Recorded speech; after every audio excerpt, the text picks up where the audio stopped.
Hello everybody and welcome to my channel today. Today I'm going to be making smoked beet borscht. So let's just get right to it. Alright, most of you are probably familiar with beet borscht, red beet borscht, but there are actually a couple different kinds of borscht and huge variations of borscht because borscht is simply a word used to describe sour soup. Borscht comes from Eastern Europe and Northern Asia.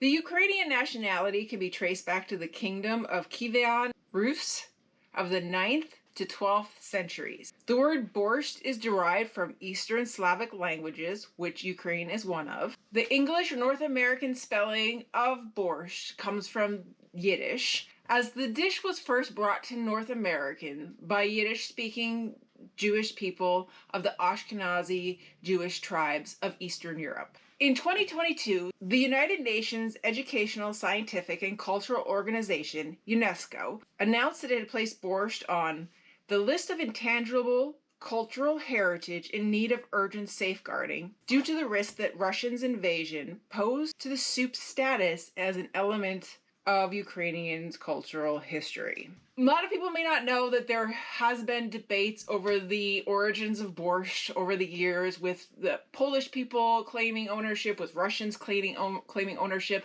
and each of these peoples have their own variation of borscht. But as stated, as of this year, borscht is considered a culturally significant dish of the Ukrainian peoples.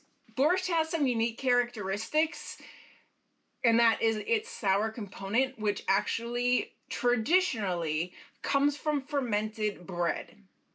Today we'll be using a more modern technique, which is to say I'm not adding anything specifically sour to the dish other than a little bit of vinegar.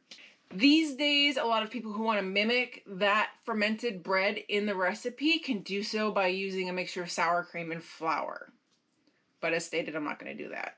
There are two main types of borscht outside of the traditional red beet borscht that I want to mention today. As stated, there's a lot of varieties and a lot of different ingredients that can go in it. But first is white borscht. And white borscht is considered a Polish Easter soup that's full of sausage, eggs, potatoes, and other ingredients. This specific borscht gets its sour flavor from fermented rye bread, whereas the next one, which is called green borscht, gets its fermented taste mostly from a regular wheat bread fermentation. Green borscht includes hard-boiled eggs, but it gets its green color from sorrel. Now, if you're going to make this in North America, where it's not really easy to get sorrel, you can actually substitute spinach. But sorrel is a member of the buckwheat family and is widely distributed in temperate regions and cultivated for their edible leaves. They are typically pungent and sour and derive their flavor from oxalic acid. In addition to using spinach, you can also put zucchini in it. That's one of the things that sets it apart from a white borscht. Now, as mentioned, there's a lot of things that you can actually add to a borscht. White beans or cannoli beans are one of those things. There are also a number of different things that you could garnish with, including parsley, dill, which is the more traditional herb, or even scallions or green onions. Instead of sour cream, you could use yogurt to reduce the fat content of the dish if you so choose. Okay, so borscht, yummy, easy. Let's get to making it. But before we make it, I just want to talk about the health benefits of borscht. Borscht is high in a lot of vitamins and minerals because beets are very healthy and so are the rest of the ingredients. This recipe can be easily made vegetarian by using vegetable stock instead of beef stock. I will be making a vegetarian version today because I have a lot of vegetable stock on hand. In addition to being vegetarian friendly, this is also a gluten-free recipe. Unfortunately, it's not a low-carb recipe because it has potatoes in it and it has beets in it, and both of those are high-starch ingredients. But it's still a very healthy dish, so don't say no to it just because you're on a low-carb diet. Alright, now to the ingredients. I'm going to be using roughly 3 tablespoons of butter today, cabbage, about a cup, or more, potatoes, carrots, celery, onions, and 2 quarts of stock. In addition to that, I'll be using 1.5 cups of canned tomatoes. And in addition to that, I'll add 1 cup of cooked or canned diced beets, about 1/2 cup of water or 1/2 cup of beet liquid if you've used canned beets, and 1 teaspoon of vinegar. Common sides to be served with borscht include buckwheat groats, boiled potatoes, though if you're putting the potatoes in the actual borscht, that is a little bit redundant. And the bread that's most commonly served with borscht is a Ukrainian bread called pampushki. Borscht can be served either hot or cold. Sometimes it just depends on the time of the season when people choose one or the other. And it's delicious both ways.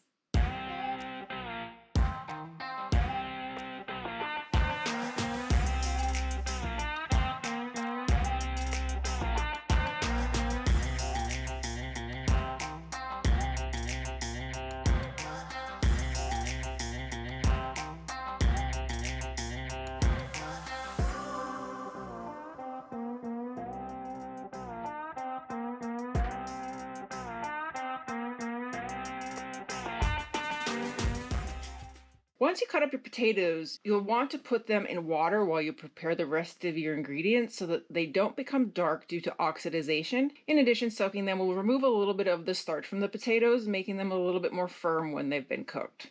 If you are cutting up your own beets, wait till you've prepared everything else before you start cutting up the beets so that you do not contaminate everything with the red color of the beets, or you could always just use another cutting board.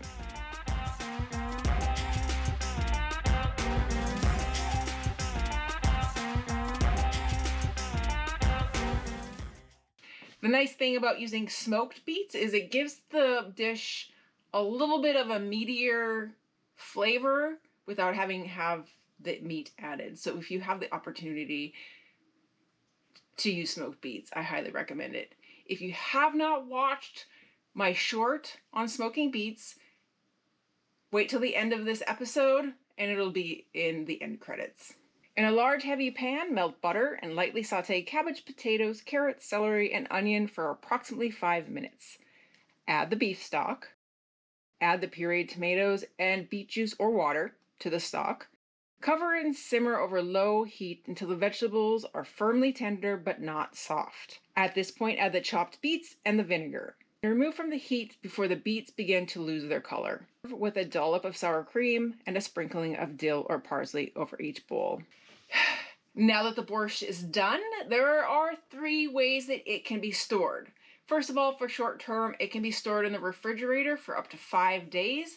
Make sure before you put it in the refrigerator that it's come fully to room temperature before closing the container and putting it in the fridge. If you want to know more about why, there's a link to the safety and sanitation video I did at the beginning of this series in the description below. And note that during those 5 days, as you're storing it, the flavor will intensify and improve. So it's a great idea to make this dish maybe the day before you actually want to eat it, so it has about 24 hours to develop some really good flavor. The second way, if you're not going to eat this right away, is storing it in the freezer. And that can be done for up to 2 months, as long as it's sealed and closed and you've removed as much air from the container that you're freezing in as possible, because the thing that ruins things in the freezer is air. And make sure to label that container with what's in it and the date, because it's really easy to lose control of what's in your freezer. The third way is preserving, and this is specifically canning, and it has to be pressure canned as opposed to hot water canned or atmospheric steam canned. Atmospheric steam canning is actually done for products that are naturally acidic or properly acidified that have a pH of less than or equal to 4.6, because acid is what helps those things stay preserved longer and it kills bacteria. Hot water bath canning is for things that already have a naturally high acidic level in the brine, like with pickles, or in the mix, as is with jams and jellies. Pressure cooking is for things with very low acidic levels. So the best method of preservation for your beet borscht, if you want to hold it maybe till next year, is to can it using a high pressure canner. I guess it's time to taste the borscht. I'm really interested to see how this turned out. It's been a long time since I've made borscht, but let's give this a taste and see how close it comes. Get a spoon of everything.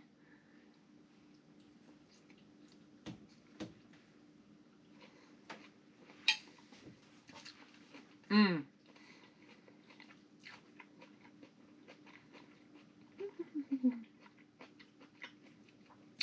I was a little worried that the actual smoked beet wouldn't come through with all the other ingredients, but I think it did. So I'm going to say that that was a success. And that's it for today. Thank you for coming by and watching my channel. If you haven't yet, please consider subscribing to my channel. Throw me a thumbs up. Leave me a note. And as always, have a wonderful day.